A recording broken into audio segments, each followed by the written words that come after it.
Reframe any existing photo or picture taken with your iPhone using the Photos app. To use this feature, Apple Intelligence must be enabled on a supported iPhone model, including iPhone 15 Pro and later.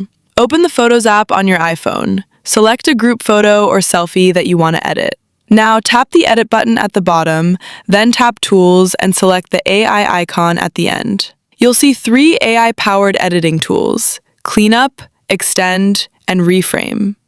Wait for your iPhone to prepare the Reframe feature.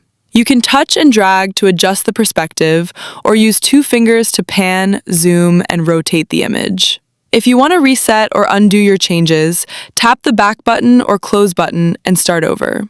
Next, tap Reframe to generate the reframed version of your photo. The process may take up to 30 seconds.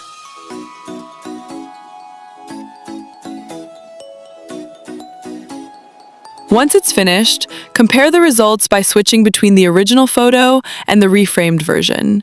When you're happy with the result, tap the yellow Done button in the top right corner to save your changes.